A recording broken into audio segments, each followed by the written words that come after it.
Assalamualaikum warahmatullahi wabarakatuh.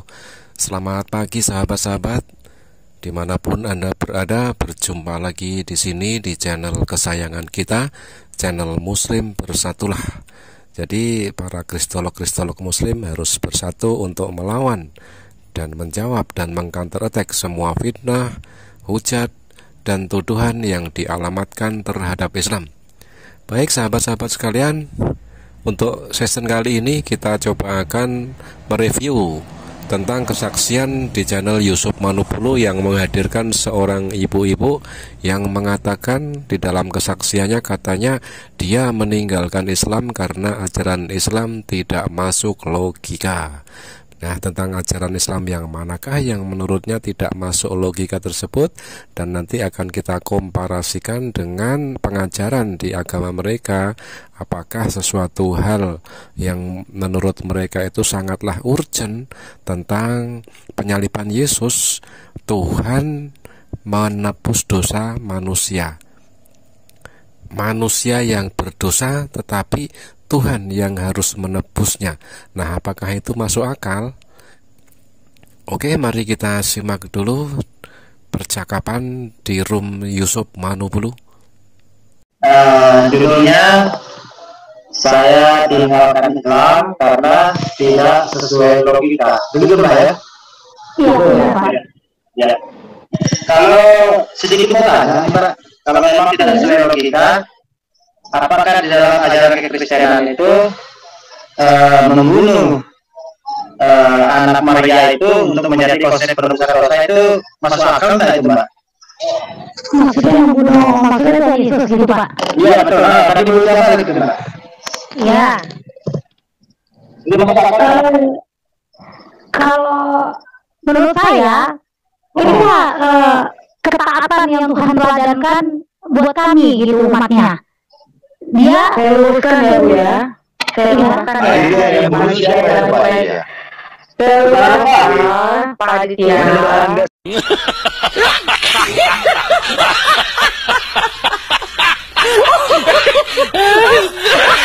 Enggak, siapa yang bunuh?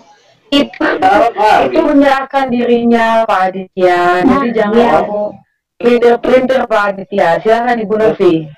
Jatuhnya jadi Aditya murid Yesus atau orang yang percaya kepada Yesus yang bunuh Yesus? Atau orang Romawi atau orang dari kitab yang membunuh Yesus, yang menentang Yesus? Siapa yang membunuh?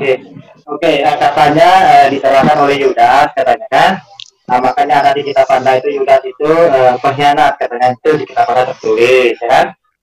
Artinya kemauan Yudas ini menyerahkan Yesus itu kepada Pilatus itu atau kepada imam yang besar lah ya. Itu atas apa namanya, status dia kan pengkhianat gitu lah. Ini kemauan Yudas, ini kemauan iblis atau kemauan setan ini? Sudah tahu Pak Aditya. Sudah dulu. Menurut Aditya sendiri kalau pengkhianat itu bagaimana Pak? Pengkhianat sebagai orang apa Pak? Kalau menurut Pak Aditya, secara logika, pengkhianat itu dibenarkan enggak? Secara logika. Kalau pengkhianat itu menurut saya, setelah situ tadi katanya menurut saya kan, makanya saya jawab ini menurut saya kan. Yang namanya pengkhianat itu, ya kan dulu saya jawab kan, pas itu bertanya tadi. Kalau menurut saya pengkhianat itu pasti bisikan iblis Bang, seperti itu. Menurut saya. Gini aja Aditya. Gini ya. Sekarang begini.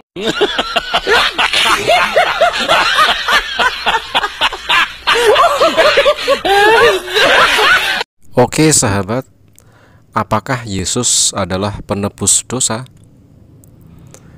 Ide-ide atau gagasan tersebut muncul dalam agama Kristen bahwa seseorang mati untuk dosa manusia. Apakah itu masuk akal? Apakah itu bernalar sehat? Apakah itu tidak menyalahi logika waras? Mengapa Allah menyalib orang yang tidak bersalah untuk membebaskan yang bersalah? Padahal jelas tertulis di dalam Injil Yehezkiel 18 ayat 4, dan orang yang berbuat dosa itu yang harus mati. Jelas bahwa hakim pun tidak akan melakukan tersebut, bahwa tidak akan menghukum orang yang tidak bersalah agar yang bersalah bisa bebas. Di dalam Yehezkiel 18 ayat 20, orang yang berbuat dosa itu yang harus mati. Anak tidak akan turut menanggung kesalahan ayahnya, dan ayah tidak akan turut menanggung kesalahan anaknya. Orang benar akan menerima berkat kebenarannya, dan kefasikan orang fasik akan tertanggung atasnya. Nah sahabat, sangatlah jelas dikatakan bahwa tidak ada yang menanggung dosa seorang manusia, dan tidak pula Yesus menanggung dosa manusia. Jadi orang-orang Kristen mengatakan bahwa Tuhan masih perlu memaafkan seseorang sekalipun sudah mengorbankan putranya tersayang. Kalau putranya sudah menebus dosa manusia, harusnya semua bebas kan?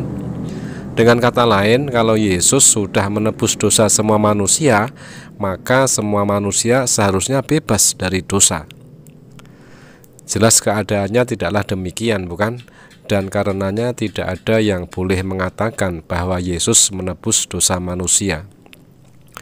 Lalu orang-orang Kristen berkata pengorbanannya tak terhingga karena Tuhan sendiri mati di kayu salib. Jadi Tuhan mati. Mereka jawab tidak. Kalau begitu jangan katakan bahwa Tuhan mati menebus dosa. Mereka menjawab bahwa di kayu salib itu Yesus mati sebagai manusia, tetapi Tuhan tidak mati. Kalau Tuhan tidak mati, mengapa dikatakan bahwa Tuhan mati menebus dosa kita?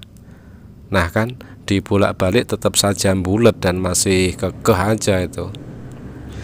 Nah, lalu mereka berkata bahwa menurut kitab suci agama Kristen, karena kehendak Tuhan Bapalah Yesus disalib, maka dia disalib. Ayat yang mana ya? Wahai para kriminal, wahai para koruptor, dan wahai tukang-tukang fitnah, kalian sudah bebas dari dosa karena putra Bapa Yesus telah dikorbankan untuk mati di kayu salib. Apakah ini masuk akal? Nah sahabat, kita punya tanggung jawab untuk melepaskan orang-orang dari pemahaman yang keliru semacam itu. Mereka belum menemukan pemahaman yang lebih baik daripada yang sudah diberikan kepada mereka. Nah, tolong jelaskan penalaran sederhana itu kepada orang-orang yang tidak berakal tersebut. Membunuh memang salah, tapi dalam hal ini berbicara masalah Kristus, itu bukan hanya sebagai kehendak, tapi itu nubuat dari awal bahwa penyaliban Kristus adalah satu kali sembelihan berupa darah manusia untuk selamanya. Oke, ini kitabnya saya itu. Pak Aditya, itu, Pak. Pak Aditya, yang Pak Aditya, Anda bertanya Pak Aditya, Anda bertanya Aditya, kasihkan orang jawab dulu. Makasih.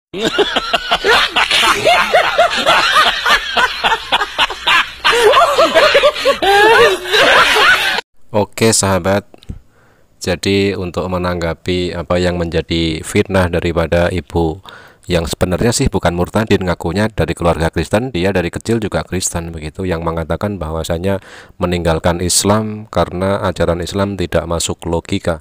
Padahal di dalam kekristenan sendiri, nah salah satu akidah di dalam agama Kristen adalah mereka ketika Adam dan Hawa memakan buah terlarang, maka setiap anak manusia dari saat Adam sampai hari pengadilan kelak berdosa.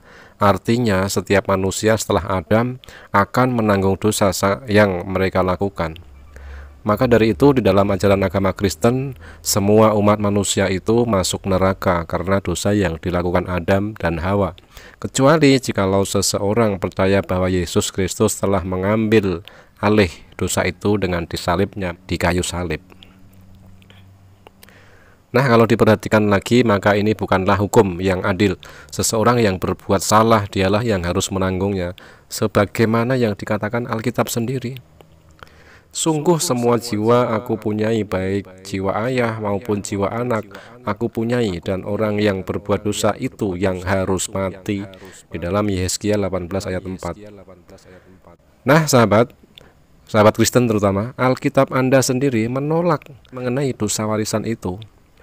wahai orang-orang Kristen, karena sungguh tidak logis dan tidak masuk akal seseorang melakukan suatu dosa kemudian seluruh keturunannya yang menanggung dosa tersebut. Lebih dari itu, Alkitab menjelaskan bahwa seorang anak tidak akan menanggung dosa ayahnya, dan begitu pula sebaliknya, seorang ayah tidak akan menanggung dosa anaknya. Kenapa? Karena setiap orang bertanggung jawab dan menanggung dosanya sendiri, seperti yang tadi sudah saya bacakan di dalam Yehezkiel 18 ayat 20. Mari kita bacakan lagi agar hafal. Orang yang berbuat dosa itu yang harus mati. Anak tidak akan turut menanggung kesalahan ayahnya, dan ayah tidak akan turut menanggung kesalahan anaknya. Orang benar akan menerima berkat kebenarannya, dan kefasikan orang fasik akan tertanggung atasnya. Nah sahabat, bukan sekedar ayat dari kitab Yehezkiel saja, baik Taurat maupun Injil yang diyakini orang-orang Kristen pun menolak dosa warisan ini. Di dalam Ulangan 24 ayat 16, janganlah ayah dihukum mati karena anaknya, janganlah juga anak dihukum mati karena ayahnya. Setiap orang harus dihukum mati karena dosanya sendiri. Itu ada di Ulangan 24 ayat 16. Masih ada lagi sahabat, sebab anak manusia akan datang dalam kemuliaan Bapanya diiringi malaikat-malaikatnya. Pada waktu itu ia akan membalas setiap orang menurut perbuatannya. Matius 16 ayat 27. Jadi jikalau dosa warisan itu sudah terbantahkan oleh ayat-ayat Alkitab, maka secara otomatis penebusan dosa melalui darah Yesus di kayu salib juga akan terbantahkan.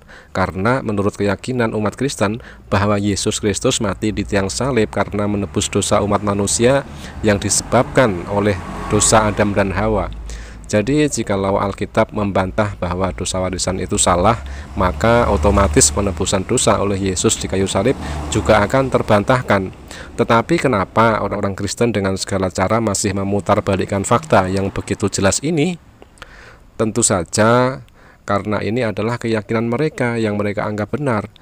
Jikalau keyakinan ini salah, maka otomatis semua ajaran Kristen akan berpengaruh. Jikalau salah satu konsep keimanan Kristen sudah salah, maka otomatis konsep keimanan yang lainnya juga pasti akan diragukan. Nah, untuk itu renungilah diri kita, wahai sahabat-sahabat, terutama sahabat-sahabat Kristen, bahwasanya kebenaran agama yang benar sudah jelas dan kesalahan suatu agama juga sudah jelas. Maka dari itu saya mengajak kepada sahabat-sahabat saya yang Kristen terutama untuk kembali kepada ajaran yang benar sesungguhnya, yaitu Islam. Karena Islam adalah agama yang benar dan agama yang diridhoi oleh Allah yang Maha Kuasa, yang Maha Esa. Tidak ada keraguan terhadap agama Islam, meskipun orang-orang kafir berusaha membuktikan kesalahan di dalam ajaran agama Islam. Mereka tidak akan mampu meskipun mencoba dengan segala cara.